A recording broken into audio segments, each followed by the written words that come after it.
गांव के किनारे एक जर्जर झोपड़ी खड़ी है जो अरुण और उसकी बीमार मां का घर है। भोर की पहली किरणों के साथ अरुण उठता है, दिन का सामना करने के लिए तैयार। सुबह का सूरज लंबी छाया डालता है जो विनम्र आवाज को रोशन करता है। अरुण अपनी आजीविका के लिए जलाऊ लकड़ी की तलाश में घने जंगल में प्रवेश करता है। वह सूखी टहनियां इकट्ठा करता है। उसकी हरकतें सटीक और कुशल हैं। बढ़ते हुए बंडल के साथ वह अपने भार को गांव के बाजार तक ले जाने की तैयारी करता है। छोटी सी झोपड़ी के अंदर अरुण की मां बिस्तर पर लेटी है। उसकी ताकत एक लगातार खांसी और बुखार से कम हो गई है।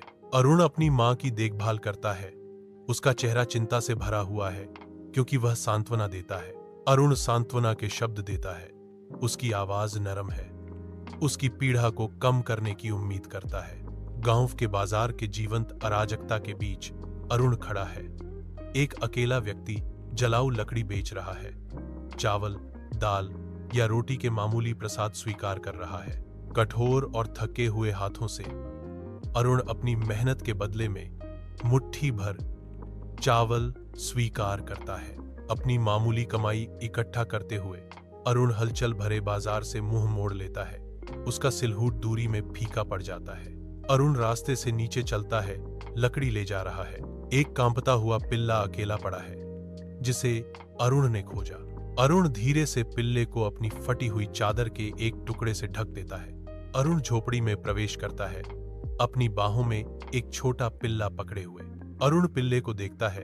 उसके चेहरे पर एक गर्म मुस्कान छा जाती है क्योंकि वह घोषणा करता है, तुम मोती होगे मेरे छोटे दोस्त। मोती हवा को सूंघता है। उसकी पूंछ धीरे धीरे हिलती है क्योंकि वह अरुण के आलिंगन में बस जाता है। एक अमीर आदमी गांव से गुजरता है।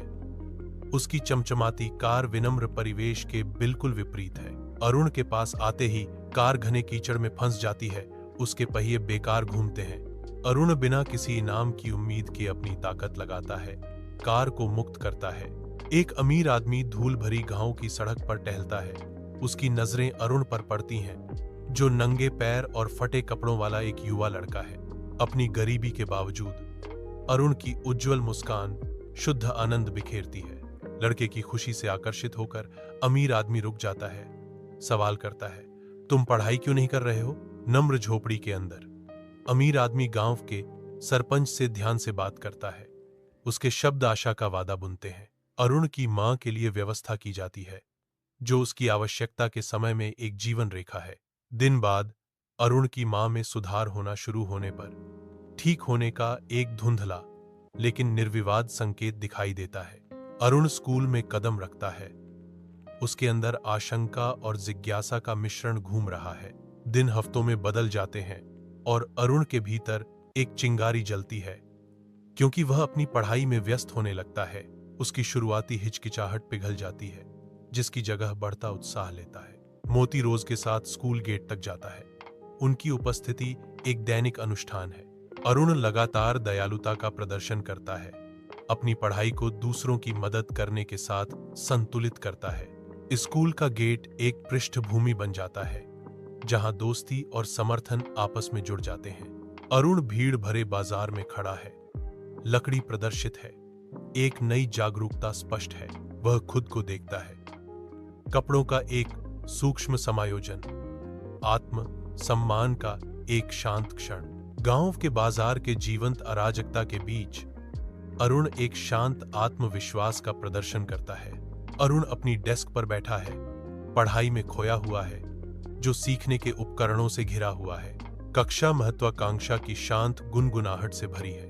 अरुण की आंखों में उम्मीद झलकती है।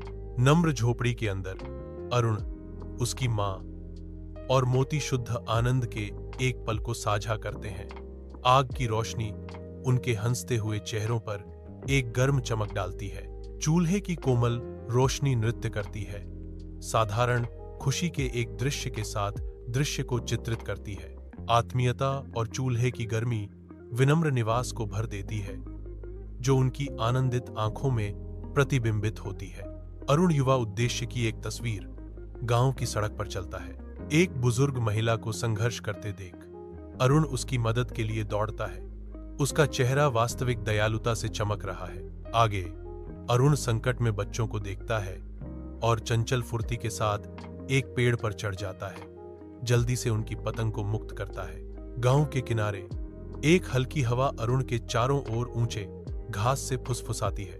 अरुण परिदृश्य की ओर देखता है। उसके होठों पर हल्की मुस्कान है। मेरे पास कुछ नहीं था, लेकिन मेरा दिल बहुत बड़ा था।